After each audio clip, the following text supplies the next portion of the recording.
All right, I just want to do a little update on the orchard garden here. I did a video about doing keeping the animals out, keeping the raccoons, rabbits, especially the raccoons and rabbits, because my orchard is high enough that the deer can't get in and coyotes can't get in there. And I put a fence along the bottom and on the side of the orchard here. I put an electrical wire right here going all the way around the perimeter of my orchard, and it has kept the raccoons and rabbits out. I see rabbits around here all the time, but not in my orchard, which is awesome. So it's been working. And I also tasted my first nectarines. Oh, were they delicious. Man, I'll tell you, the fruit you grow is always the best.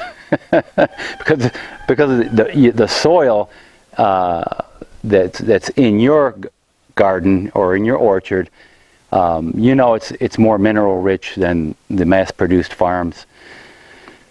But yeah, I tasted it. It was fantastic, sweet, juicy, and just awesome.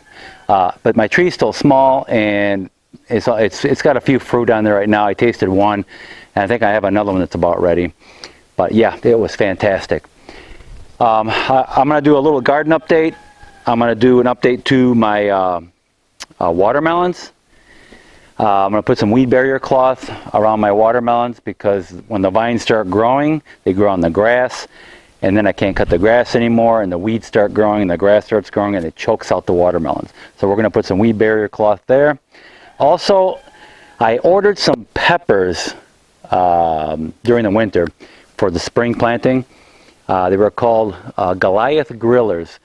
They're supposed to be a good sized pepper, and just like the name says, they're great on the grill, and they're mildly spicy. So they got a little heat to them, but just enough, not enough to where, you know, you can't eat them, but just enough to make them taste good. Problem was, they sent me the wrong seeds. They put it in the right package, wrong seeds, so they mismarked the package, one of the two.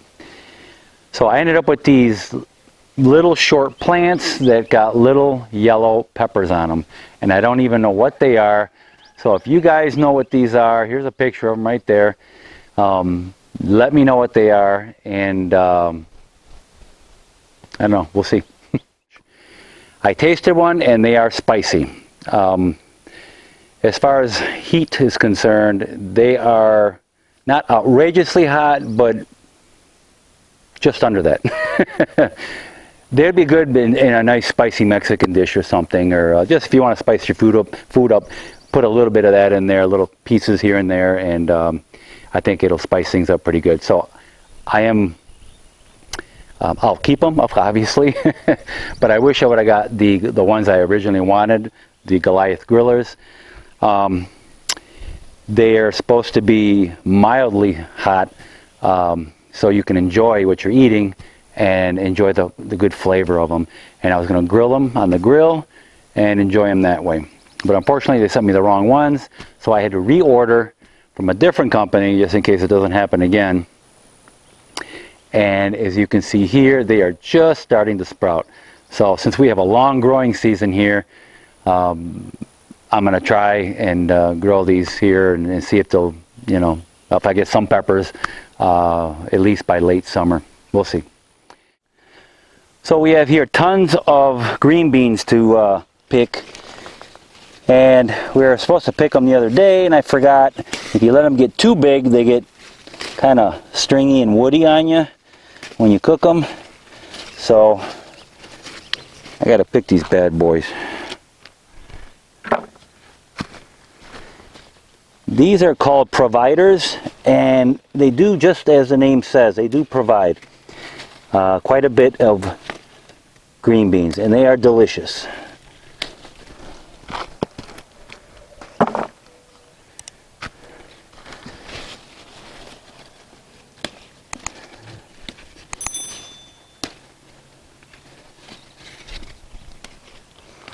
Also, my zucchinis here are just rocking and rolling.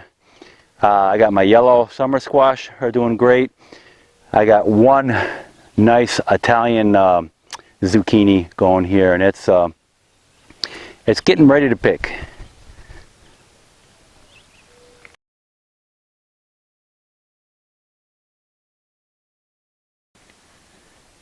Alright, so this here is my watermelon row that I did. I have a video of getting the soil ready and everything.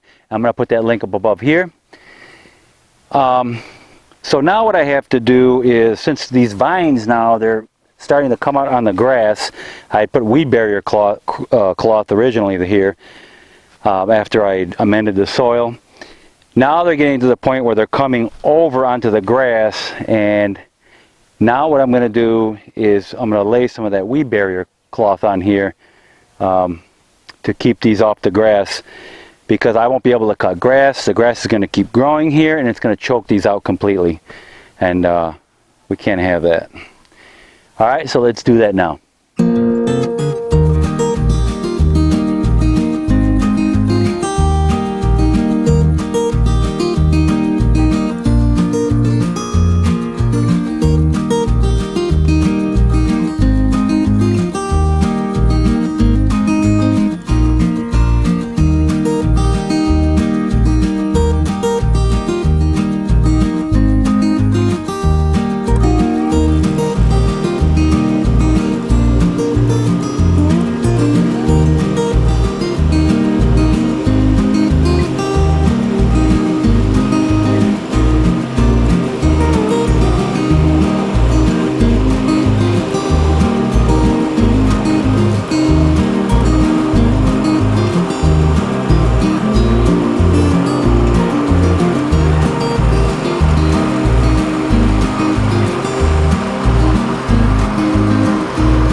Alright, so this here is 6 foot wide, 300-foot roll of woven weed barrier cloth. And I'm going to lay one here and one row on the other side. This stuff is awesome. I'm going to put a link in the description under the video to where to get it. This stuff really works good. I have this throughout my garden area, in the front part of my garden, in between my beds, and it works fantastic. No weeds come up. The only weeds that pop up once in a while is where this weed barrier cloth meets my garden bed. There's a little crack there. They come up. I just pull those out, no problem. Or with the weed eater, just boop, they're gone. Yeah, this stuff is really, really good, and that's what we're going to use. So let me get started now. I'm going to unroll it, put it down. Also,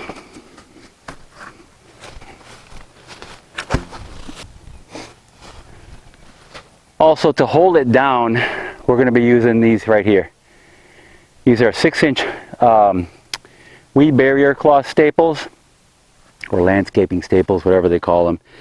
I've been using these work really good. The only problem with this particular ones here, these rust, but they had lasted me, they will last you about 2 years, put it that way, before they really get bad.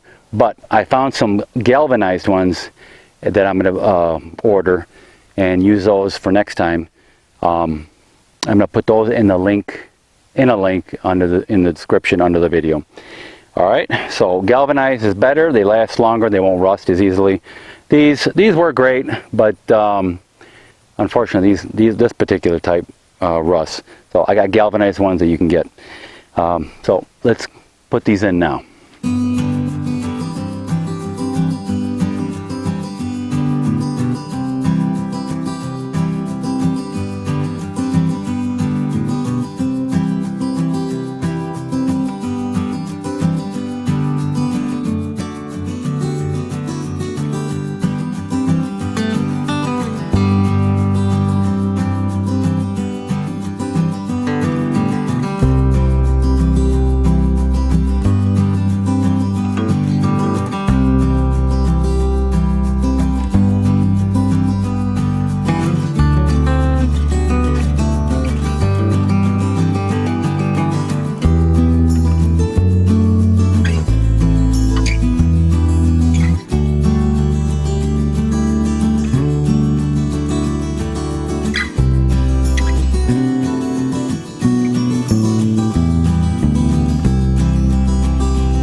So overlap it 3 or 4 inches here, and on the ends just fold it under a little bit because it does fray a little bit here.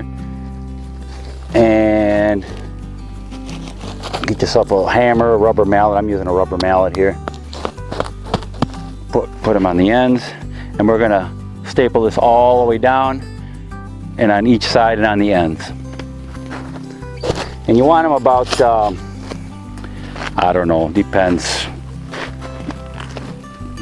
You know, maybe 6 feet apart or something, these staples, maybe less. It all depends on your situation.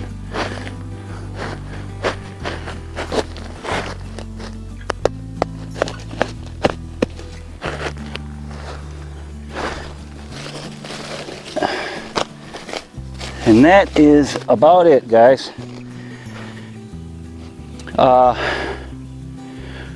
What works best is to put, when you're putting your weave fabric down, if you're doing a situation like this where you're overlapping it, to keep this wrinkle free is to lay down or staple one side first, then go on the opposite side and pull it right where the staples are on the opposite side, pull it tight, and then do the ends, pull the ends tight. And even though it still looks wrinkly, because I've been walking on it, once the sun comes out, the stuff shrinks and it'll tighten up real tight. The front area is that way too. When I first put it down, I thought it was going to be looking like this. And I was trying to get it tight and everything, but once that sun come out and heated this up, it shrank and it tightened right up. So that is it. I am going to enjoy weed-free watermelon plants. I got some volunteers growing over here from last year, and they're taking advantage of it. And so these are going to start growing out. If they get out of hand, I'll just turn the vines inwards and have them come inwards back. I'm going to basically keep all the vines on this weed barrier cloth. And hopefully we'll enjoy some nice watermelons, different varieties here I have. And I got some what are they, honeydews, and some, well, yeah, green honeydews and some cantaloupes. So yeah, can't wait. All right, guys, I appreciate you watching. Please like, subscribe to my channel, and I will see you guys in my next video.